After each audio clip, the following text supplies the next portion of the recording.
Welcome to our YouTube channel, where wisdom meets inspiration.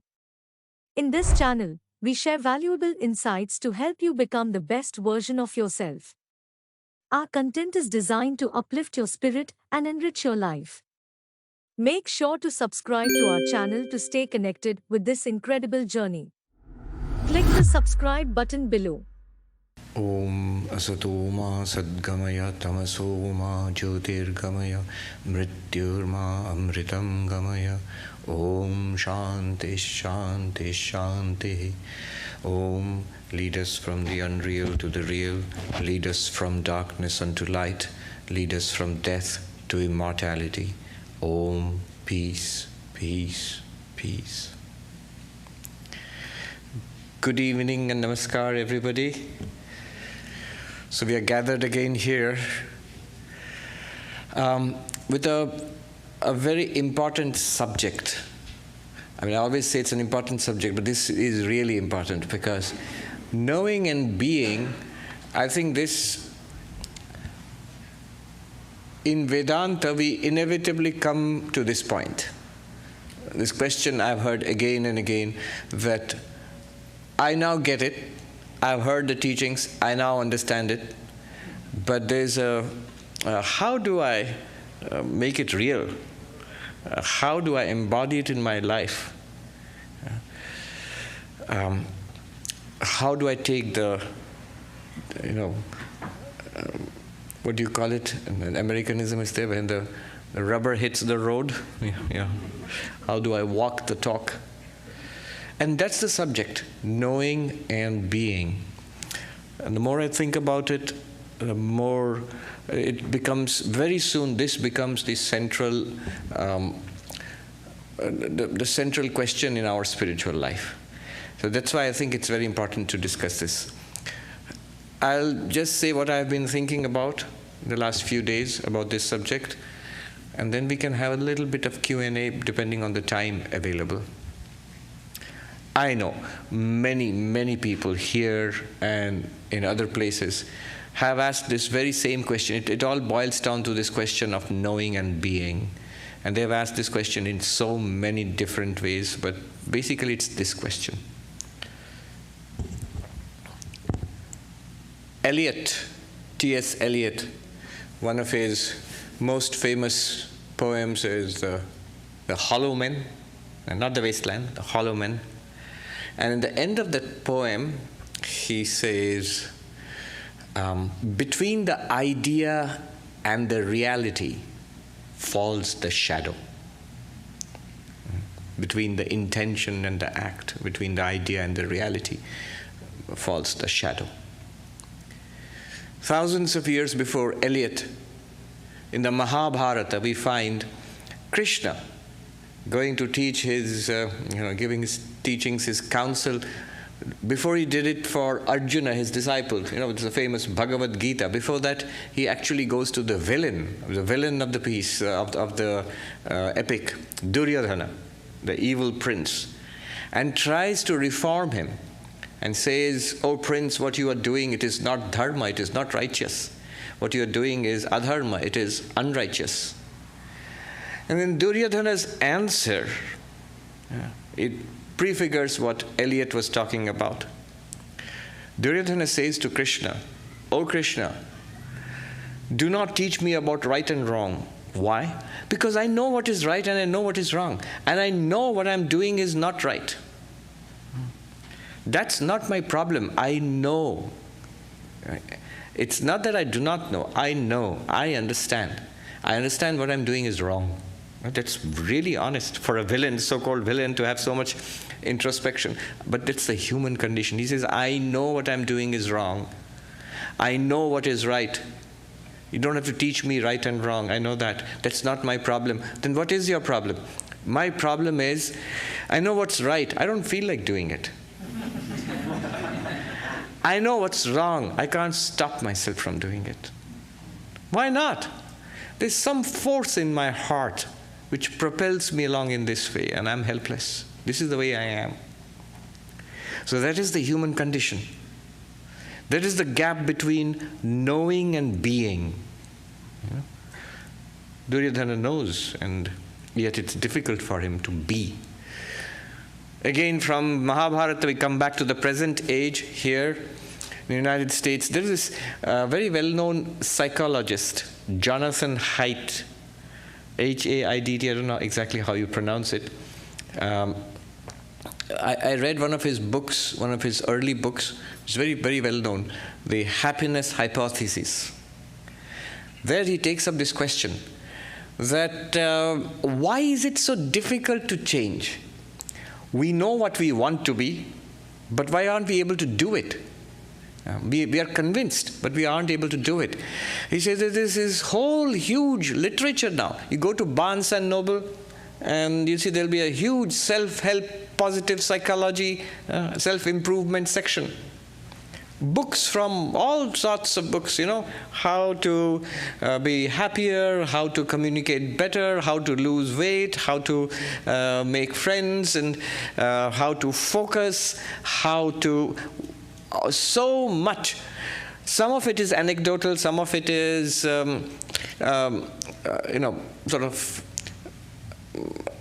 sort of homespun, but quite a bit of it, increasingly these days, is academically rigorous. There is a whole subject now called positive psychology, which deals with human strengths, not with human weaknesses, but human strengths, happiness, resilience, sociability, all sorts of things which constitute human strengths.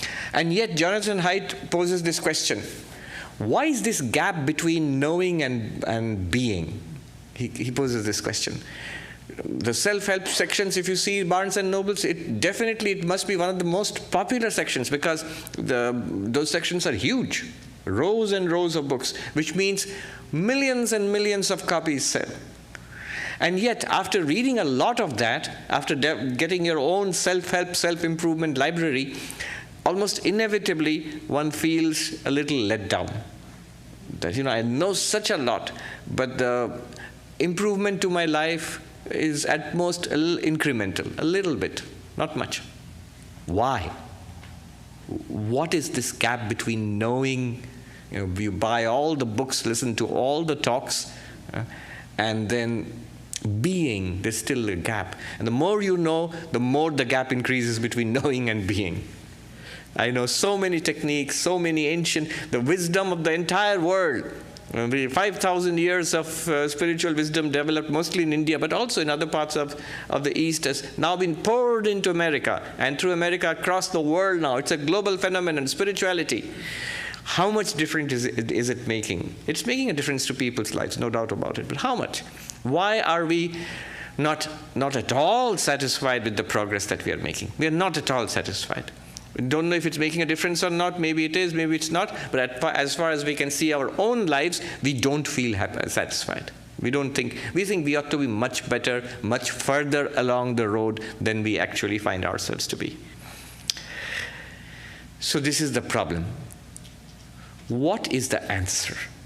I've just situated the problem, formulated the problem. I'll just spend some time. We will think about the answer, think about what can be done, what do the spiritual traditions suggest, and then we can discuss it a little more.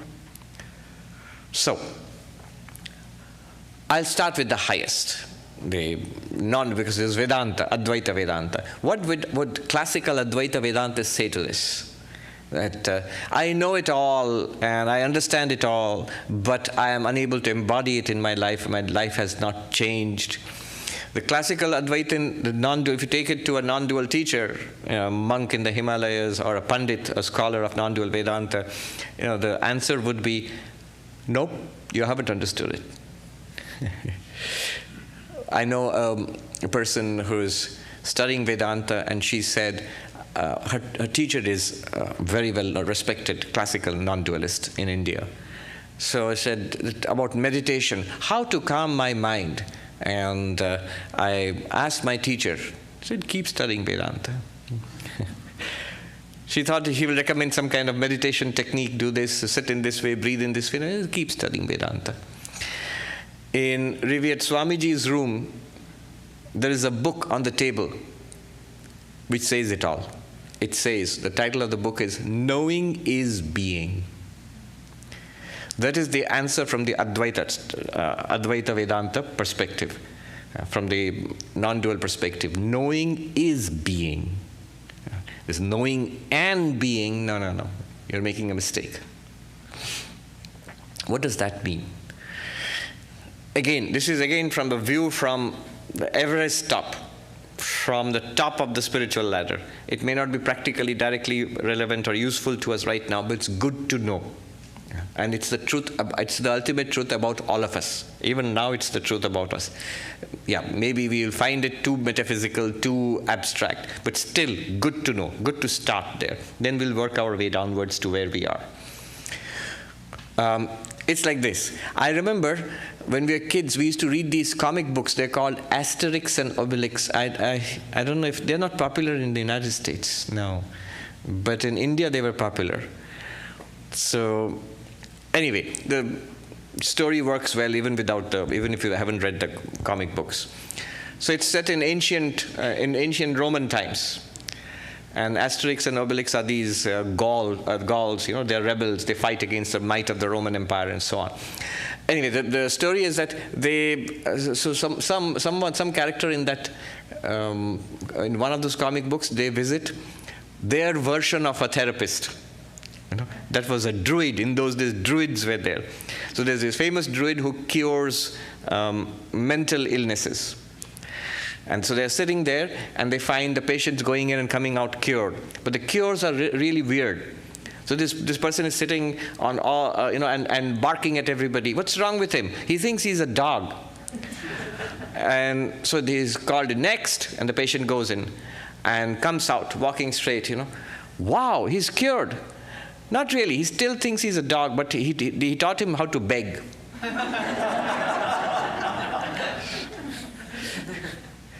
The Advaitin will say, all your efforts at self-improvement are like this. You're mad. You're just mad. You're fine-tuning your madness so that it doesn't appear so mad after all.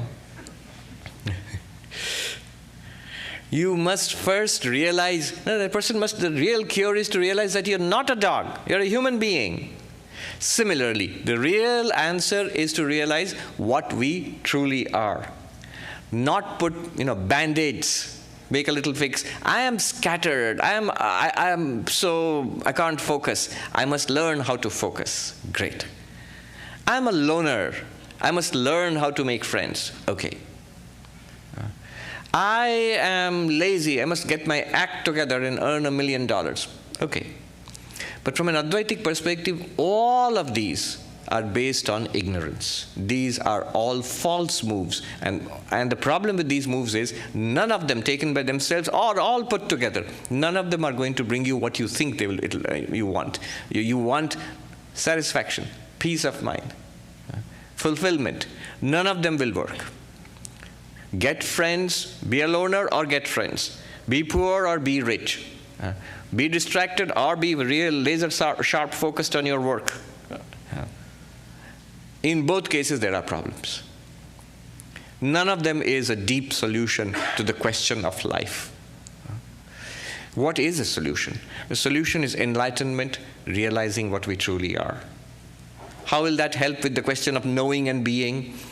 In Advaita Vedanta, knowing is being. Because the non-dualist is so different from all other kinds of religion or spirituality. And the non-dualist says that you already are perfect. In our real nature, which we do not know, if we would know ourselves as we truly are, it's already all right. Our lives seem so far away from all right that it seems ridiculous to say that to us, but Advaita insists. That's why Advaita Vedanta non-dualism is so radical. It insists it's already all right. You just don't see it. It's like watching a horror movie followed by a tragedy, followed by a documentary on war, and so on. But if you realize they are movies, that's the central thing to realize. It's not that there's good, King Kong has come and is smashing up New York, then followed by the great earthquake and California disappears into the Pacific Ocean, and then space aliens invade. All of that didn't happen. It's the screen with movies, with pictures and sound. That's the point to be realized there. Similarly, what we consider to be our life here, that is an appearance of an underlying reality, and that reality is perfect. Existence, consciousness, bliss, unlimited existence, unlimited awareness, and unlimited fulfillment. Great, but what about me, we ask. And Advaita Vedanta says, Tattvamasi, that unlimited existence, awareness, fulfillment, you are. Yeah, but I have to become enlightened first, right? That's the whole deal in Advaita Vedanta. No. Whether you become enlightened or not, you are that. Whether you meditate or not, you are that. Whether you are a billionaire or you are homeless, you are that. By the way, there is a homeless billionaire. I met him here in Hollywood. It's a distraction, but I have to tell the story. Just like this, an invitation came that we're going to launch a book about, atheistic perspective, a completely anti-religion book. It's going to be launched, and we need your parking lot. I said, look at the cheekiness of it. The chutzpah, huh? You're asking a monastery, an ashram, a spiritual center, can we use your parking lot to launch a book saying that it's all bunk, whatever you guys teach? And we are, it's difficult to get one over us. And we said, of course you can. And not only that, I told Swami Mahayogananda, let's go and attend. We also want to attend. So I went, and the book, of course, was a very famous Celtic physicist here. It's called Sean Carroll. The book is The Big Picture. A very nice gentleman, and he gave me a copy, saying, "Swami, enjoy the universe." He signed it, and he gave it to me. But in the party, there was one gentleman. So the people gathered around. We had a couple of odd ducks in orange, guys in orange. People gathered around us asking questions. One gentleman was asking very probing questions. I found him very intelligent, and because he was all Celtic folks, I thought he was a professor.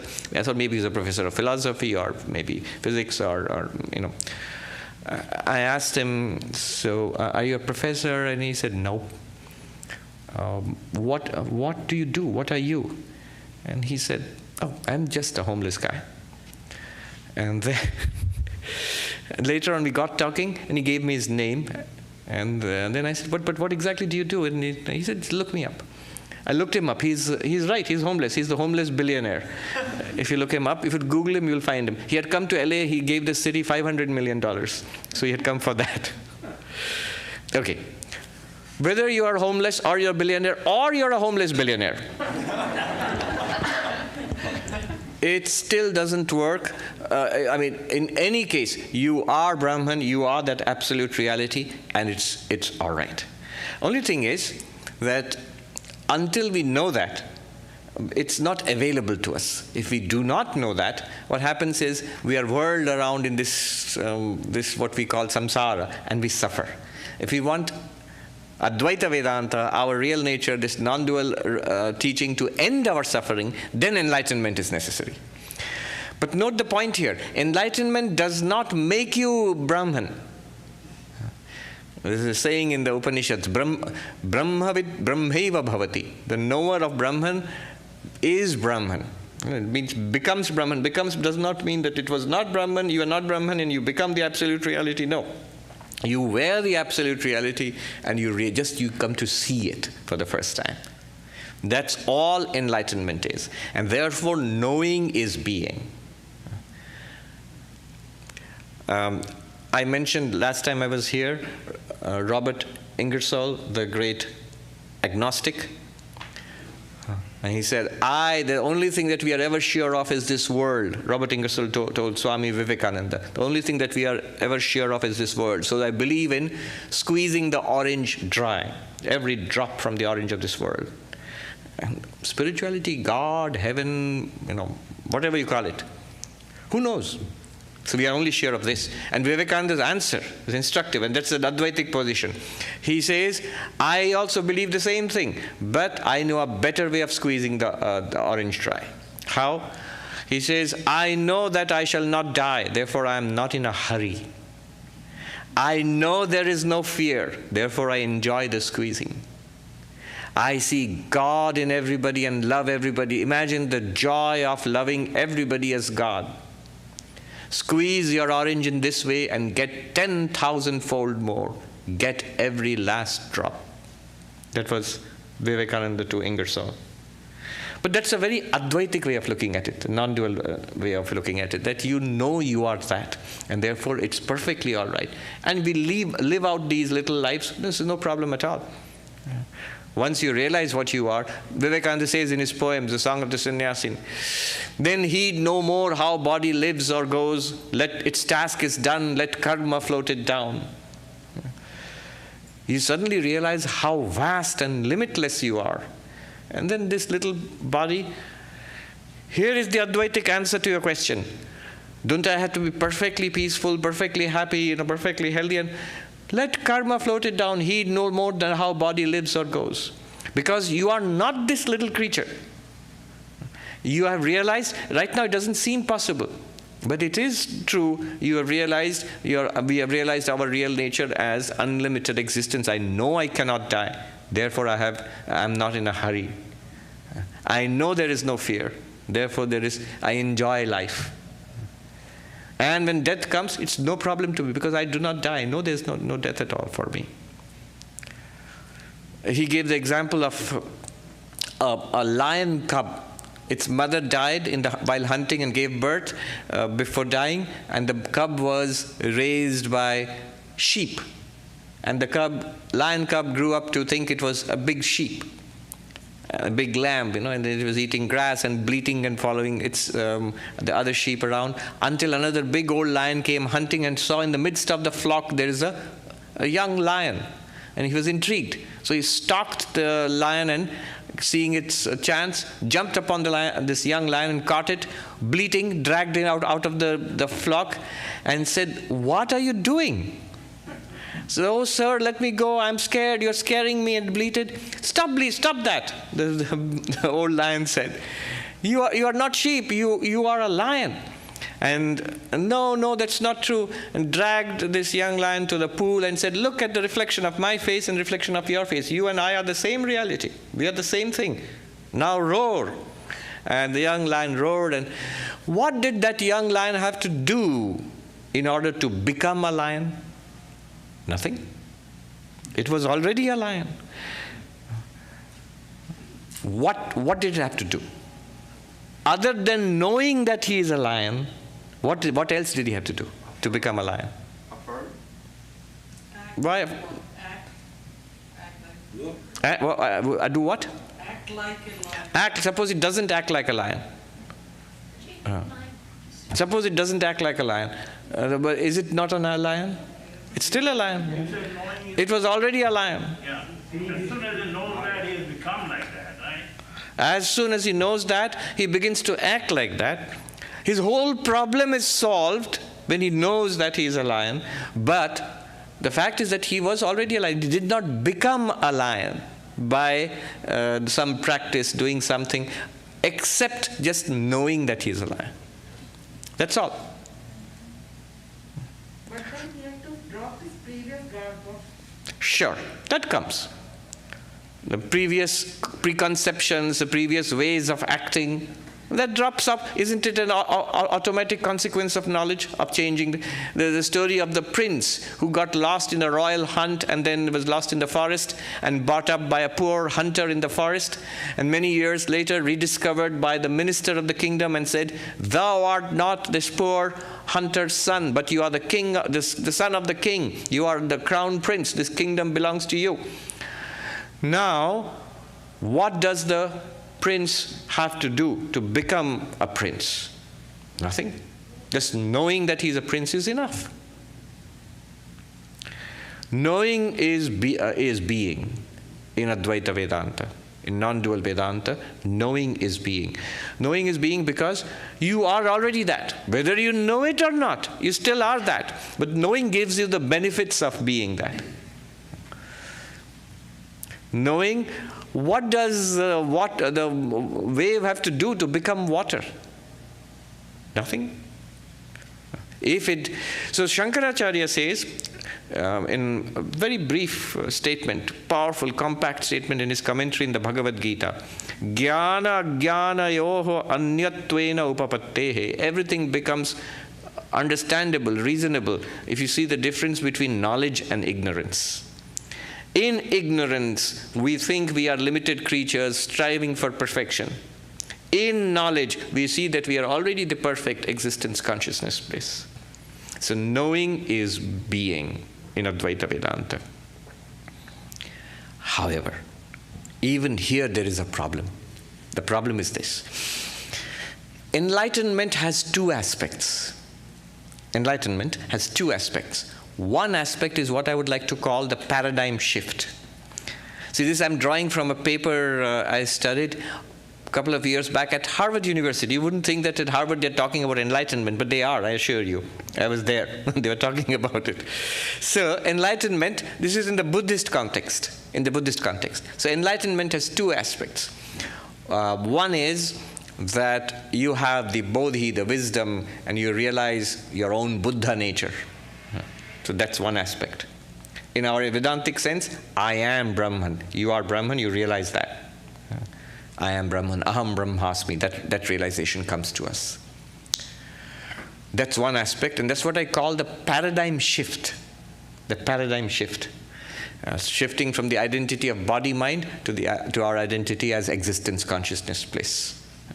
Chidananda Rupaha Shivoham. I am of the nature of consciousness and bliss. I am Shiva. I am Shiva. This shift, when Shankaracharya sings, Mano Buddhya Hankara Chittani Naham. I am not the mind. I am not the ego. I am not the memory. I am not the intellect. I am not earth, water, fire, air, the materials out of which this physical body is made. I am none of them. This is what I thought till now. I was this. This is who I am. What's this? This is I. Who are you? What are you? This. What is this? It is I. What are you? I am this. This whole paradigm changes, and I realize I am the awareness, unlimited awareness. Yes, in me the awareness disappears. This is an experience of this body, of this mind. So I am this unlimited awareness, ever free of the troubles of the body. Where is aging? Body. Where is birth? Body. Where is death? Body. Where is illness and COVID? Body. Where is depression? Not in consciousness, in mind. Where is unhappiness? In the mind. Where is the sense of limitation? In the mind. Where is even this sense that how can I manifest my spiritual knowledge in this life? Where is this question coming? In the mind. Does that question come to you when you are sleeping? No. So it's the mind which has this problem. As pure consciousness, you have no problem at all. So this paradigm shift from thinking ourselves as body-mind to knowing ourselves as a witness consciousness, as unlimited awareness, this is what I call one side of enlightenment. This is the paradigm shift aspect of enlightenment. But this is the problem with the non-dual approach. There's another side. The other side is what was called in that paper the ethical manifestation aspect. See, when you say somebody is enlightened, when you say somebody has realized his or her Buddha nature, you have some expectations of such a person. You would expect that person to be selfless. We expect a person to be, all those saintly qualities which we see in the lives of enlightened people. Selflessness, fearlessness, peace, kindness and compassion for all beings, enmity towards none. Being beneficent to every sentient being in the universe. Love for everybody. A deep wisdom and expressed in serenity. No matter what happens in life, we expect that person to be serene. We expect that person to be happy. Unless a person has solved, enlightenment solves your problems, how can we expect an enlightened person to solve other people's problems? So we expect that person has solved, at the very least, his or her own problems forever. So these saintly qualities, they must manifest if you are enlightened. Ethical manifestation model. So the two models of enlightenment, the paradigm shift model and the ethical manifestation model. Now here's the question so when you bring today's subject, knowing and being. A person might claim to be enlightened. I have realized I am Brahman, or I have had a vision of God. Who knows? We don't know. But what we do know is the person's behavior. What does that person say? How does this person deal with life? How does that person behave towards all of us? We see it and we feel it. And we expect at least a certain standard. Swami Vivekananda's definition of religion as the manifestation of the divinity already within us, I think it's a beautiful definition. Now we see the depth and profundity of this definition. Why? The word manifestation includes both these aspects. Manifestation of the divinity within myself is that I should be aware, first of all, of the divinity within myself. That's the paradigm shift. I am not the body-mind. I am Brahman. I am limitless awareness. Paradigm shift. But also, manifestation has the other meaning. It must appear in my thoughts and in my words and my deeds.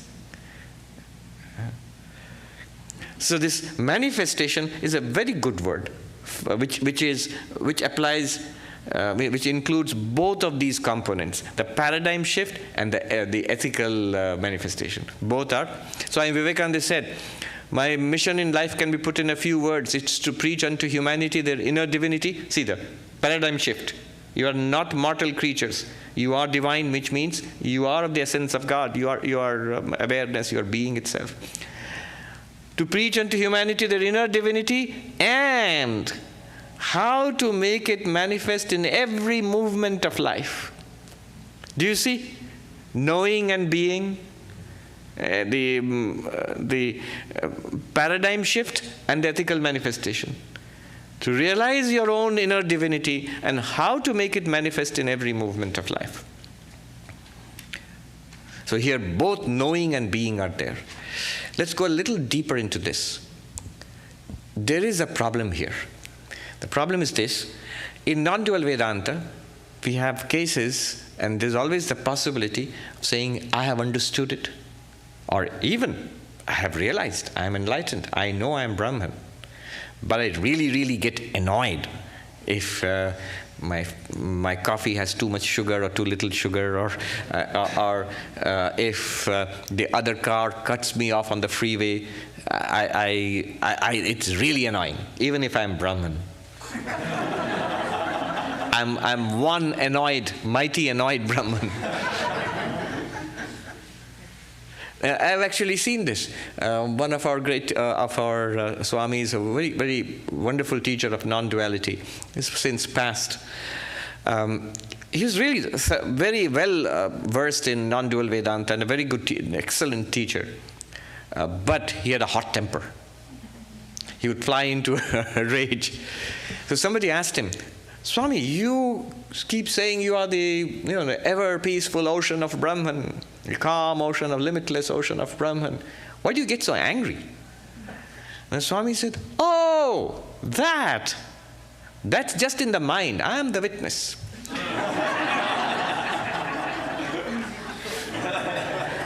Now that is not very convincing. But it is an actual problem in Advaita Vedanta, because technically he is right. So whatever happens at the level of the body is in the body. Whatever happens at the level of the mind is in the mind. And I am the ever blissful consciousness. But the problem is, as one sadhu said in the Himalayas, in Hindi, I'll tell you in Hindi and translate, he said, Rota hua jnani kisko pasand hai? Who likes a grumbling enlightened person? One of the first conditions, if you think you are enlightened, you have given up the right to grumble. You must be okay with, fine with anything that life throws at you. Anything. Physical level, mental level, relationship level, world level, you should be fine with anything that life throws at you. So don't be quick to claim enlightened status, because then you stand to lose a lot, the right to grumble and complain. And so, Rotawa Gyani Kisko Pasand, who's inspired by an enlightened person who's, Rota literally means weeping or crying or grumbling or complaining. Whining is the right word, correct. Who likes an enlightened person who's whining all the time? Why would this happen? Why would this happen? Let's go a little deeper into it. There is a book which discusses this. There's a book called Jivan Mukti Viveka by Vidyaranya Swami. Vidyaranya Swami was a great master of Advaita Vedanta who lived about 700 years ago in the south of India, in Vijayanagar kingdom.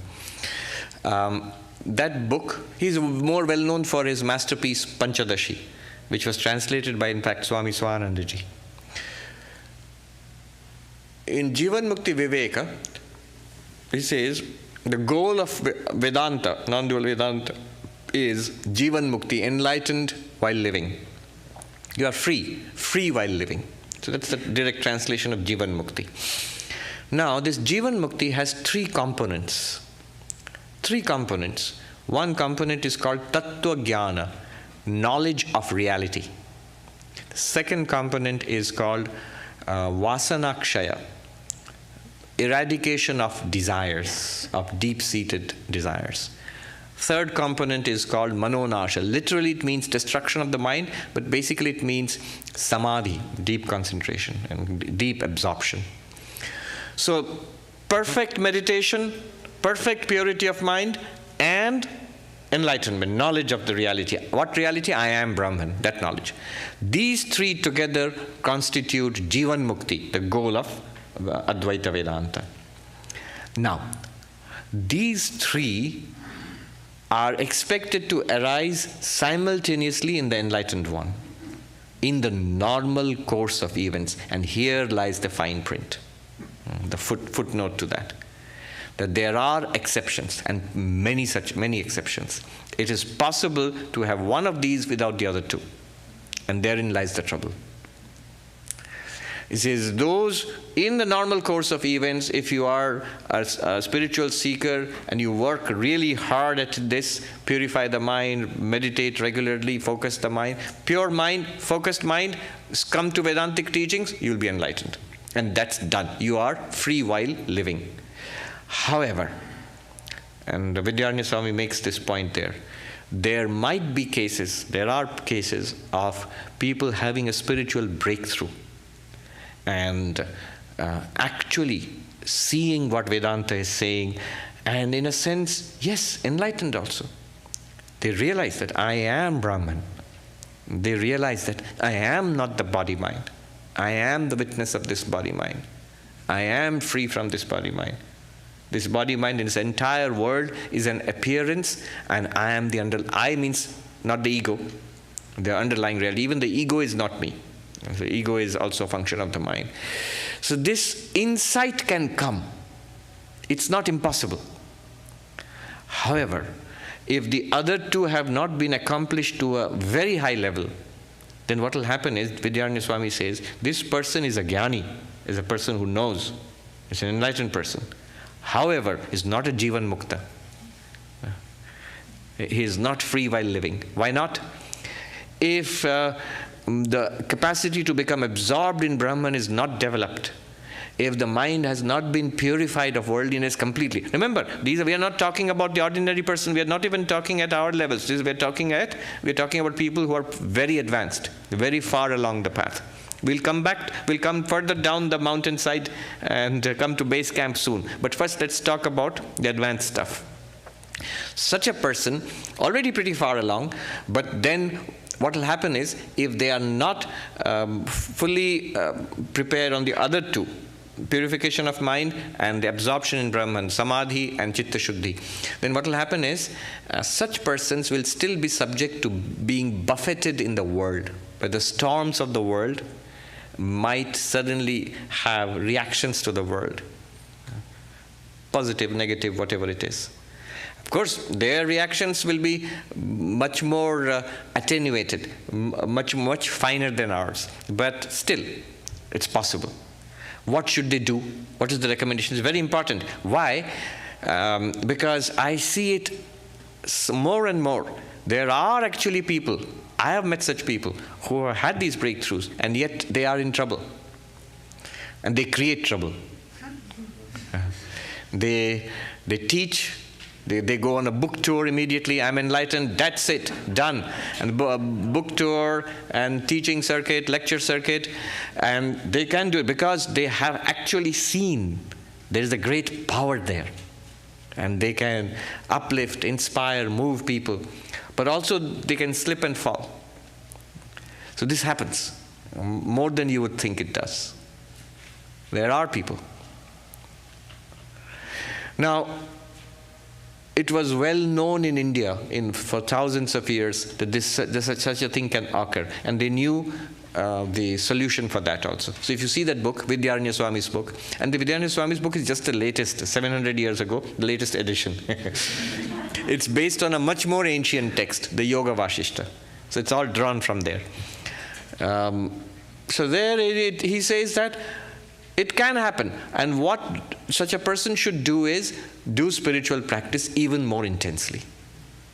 What spiritual practice? Exactly the same spiritual practice that he had been doing earlier. But now there's a difference. The difference is this.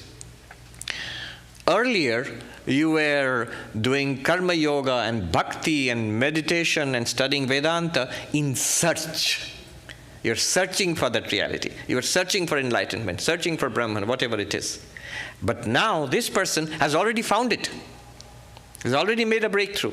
This person now does spiritual practices to stabilize, to become centered, to assimilate this truth and manifest it in life.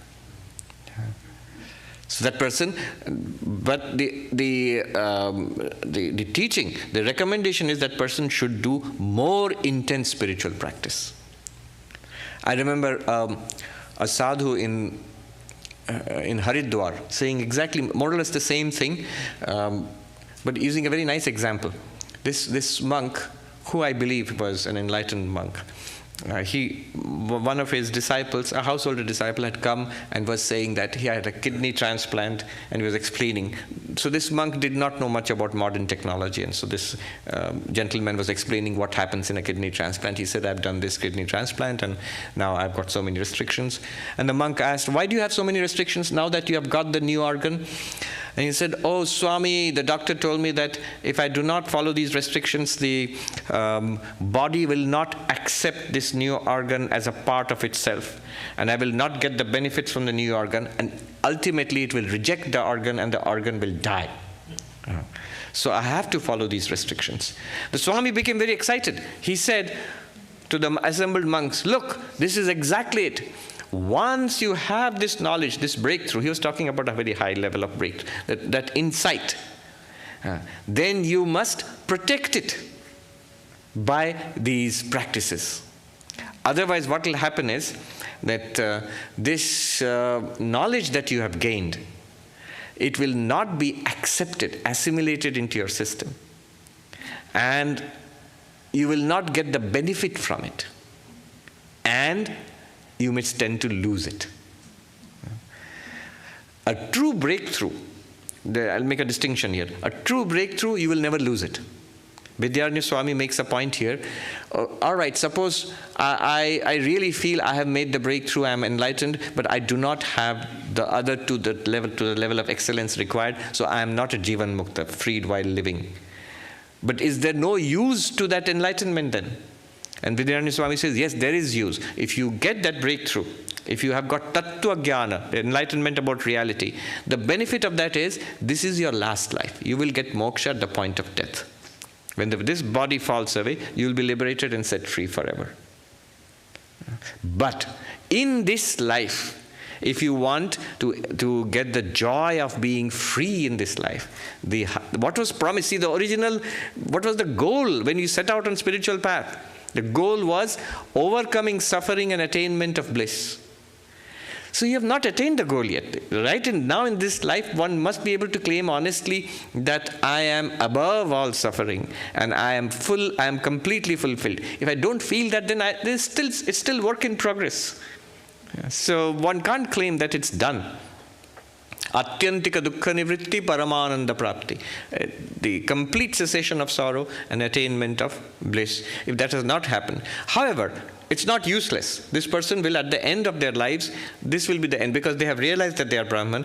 This life they may go through ups and downs, but it's done. At the end of their lives, they are set free. I mean, I have seen one interesting thing about Sri Ramakrishna's disciples. After Sri Ramakrishna passed, you will notice a group of the 16 monks, those who became monks later on, plus some of the householder disciples, like M., the writer of the Gospel of Sri Ramakrishna, Ramchandra Datta, you will see Nag Mahashaya, all of them, and of course Vivekananda, Brahmananda, Shivananda, all of them, they plunged into intense spiritual practice. Intense spiritual practice, and lifelong, for several years. Some people asked in Swami Brahmananda, Swami Shivananda, the same question, and answer is also same. They asked him, what are you doing? Because Sri Ramakrishna has given you everything. Has given you God realization. So why are you doing such intense practices?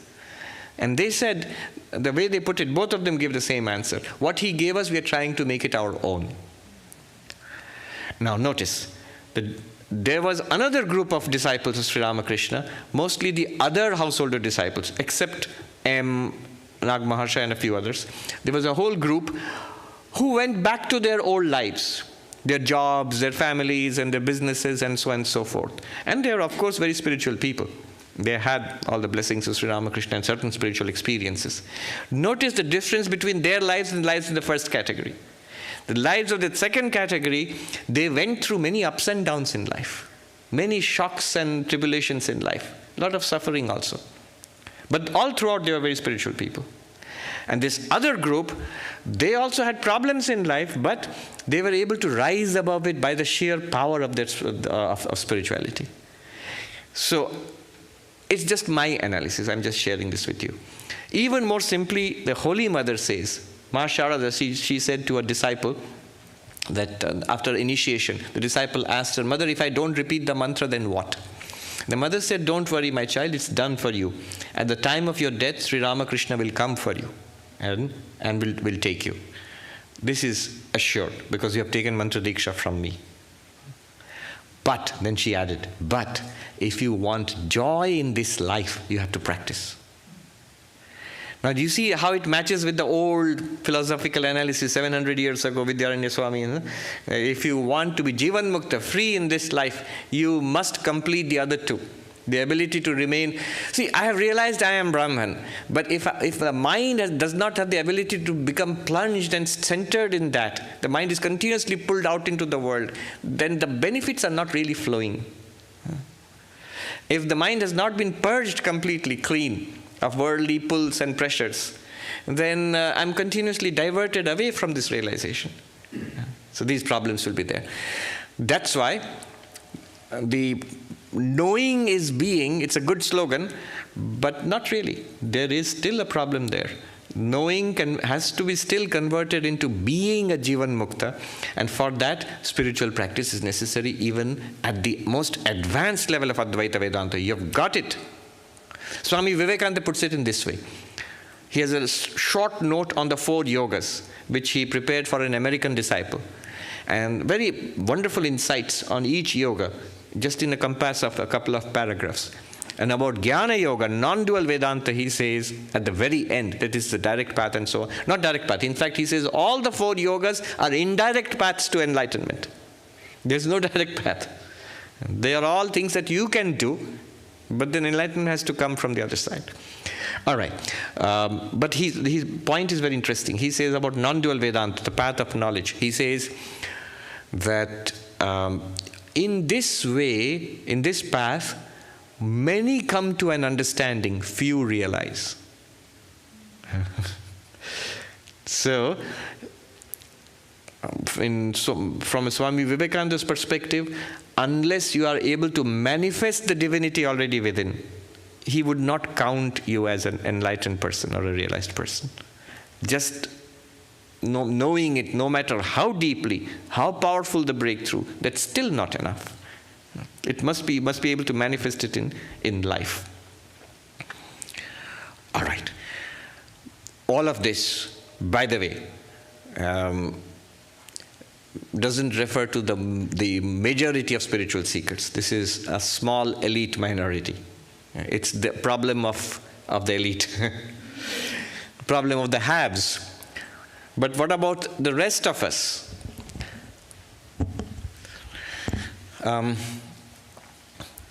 The problem of knowing versus being becomes more sharp when you come further down the mountainside. Jonathan Haidt, I mentioned his. So what answer does he provide? He says, see, the problem is like this. He gives the example of an elephant with a mahout on top. And the mahout guides the elephant. And he says that the mahout knows where he wants to go. And he guides the elephant there. The problem is, if the elephant doesn't want to go there, the mahout cannot force the elephant to go there because they ride around the elephant. The elephant is much stronger.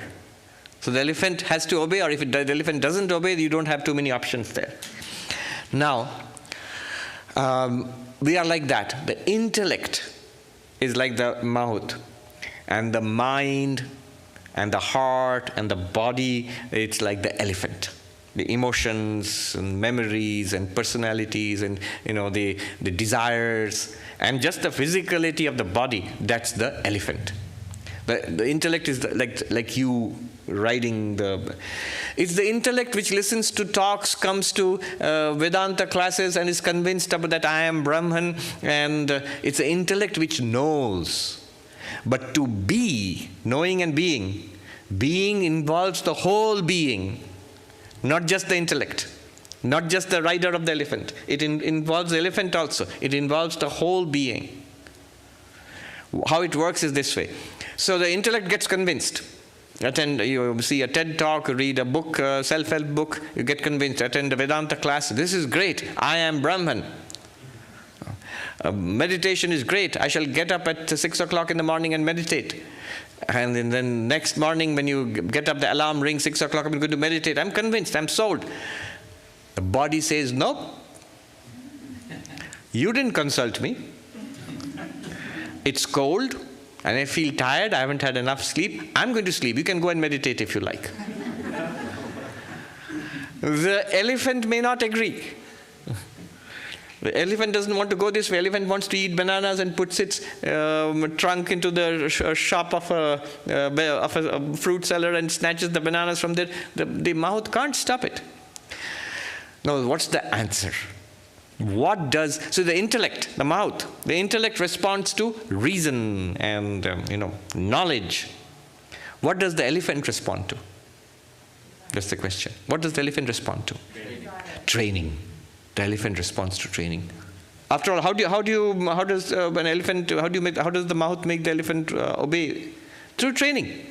And what is the essence of training? Repetition.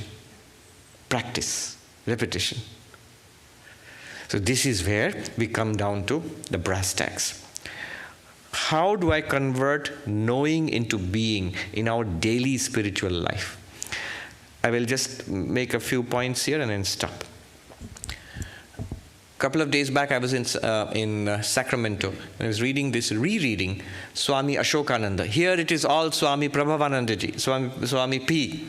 You feel his presence here and everything. I've never seen him, but you can see this place is a reflection of him. But if you go to San Francisco and Berkeley and Sacramento, it's Swami Ashokananda. You can see his presence there. One of the beautiful essays based on his talks is called The Razor's Edge. It's a reference, of course, to the Katha Upanishad, Razor's Edge, and also Somerset Maugham's novel of the same title, Razor's Edge. But the point he's making in that talk is why is spiritual life so difficult? Why bridging knowing and being is so difficult? And he does something amazing. I never noticed it earlier. So it's wonderful to read these things and reread it, after a gap of 10, 15, 20 years. What he does there is, he talks about yoga, samadhi, meditation. So the typical complaint in spiritual life is, meditation is difficult, Swami, my mind is restless, I can't meditate. So he says, why is it difficult to meditate, he says. So he starts, normally when we read meditation, Patanjali Yoga Sutras, the 8-limbed yoga, we start with the initial moral practices, yama and niyama, then sitting, asana, then breathing, pranayama, then pratyahara, withdrawal of the senses, and then dharana, focus, then dhyana, meditation, and then samadhi. But what he does in that talk, in that essay, he starts at the top. Why is meditation so difficult? Samadhi and dhyana, meditation so difficult? It's because our minds flicker continuously. It's because of lack of focus. Our minds are continuously flickering, so the absorption becomes difficult. What does mind flickering mean? Mind flickering means the mind has continuous series of what are called vrittis, thoughts. So one after another, thoughts, perceptions, ideas, and each thing is, if it is about a different thing.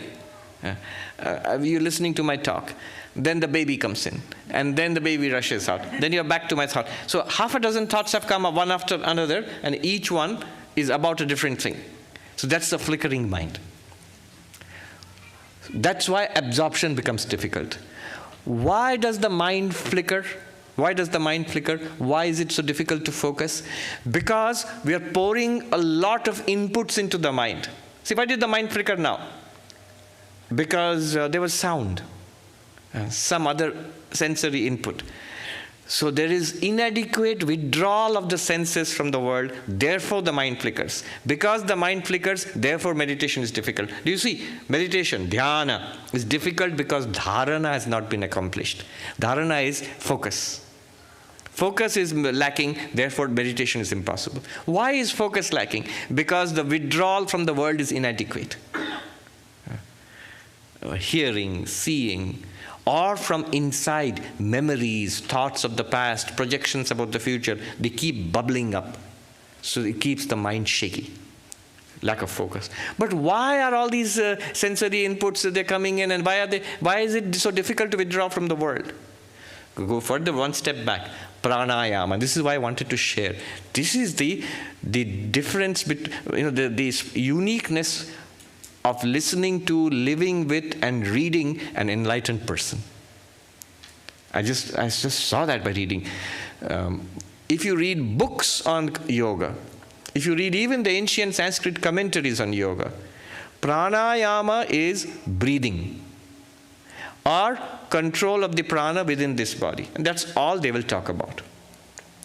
But here's the distinction. If you read the writing of an enlightened person, or at least an advanced spiritual seeker, what Ashokanji writes there you will not find anywhere else. What he says is, breathing, control of the prana, that is at a superficial level. Breathing, control of the breathing. It's control of the prana which is meant. Even control of the prana, he connects it to certain things. For example, he says, why the senses are not under our control is because we have a biological energy flowing through this body. Life force flowing through this body.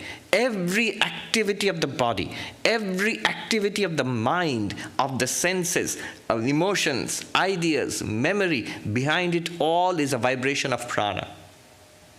It is this energy which makes all this activity possible. So prana is very important. And this prana gives us all these experiences. And that's great. But here's the problem. If I do not have control over prana, it will keep on giving me these experiences even when I don't want it. A sound comes. I don't want to hear it.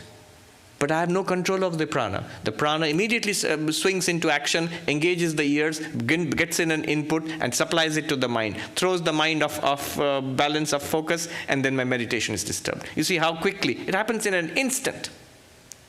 But why should it be so? It's my prana. Why don't I have control over it? You see where we have come. Meditation is impossible because focus, dharana has not been accomplished. Dharana is impossible because pratyahara, withdrawal of the senses, not accomplished. Withdrawal of the senses not accomplished. Why? Because pranayama, my prana is not under control. It keeps activating the senses here, left and right, without any choice. I have no choice. Somebody says a nasty word to me, I have no choice. Swami Vivekananda says, slaves we are. Slave to a good word, slave to a nasty word. Both throw our minds into turmoil. One is good word, praise, big, smiley, delight. A nasty word, depression. Why? At every level you can answer it. At the level of prana is, we have no control over the prana. It immediately swings into its accustomed channels of action and it delivers the result to us. How do I get control? Here. If you read a book on pranayama, go to a yoga teacher, they will teach you. Breathe in, hold the prana, and then Swami Ashokanji says there, it's all superficial. Much deeper level is this whole practice of steadiness in life.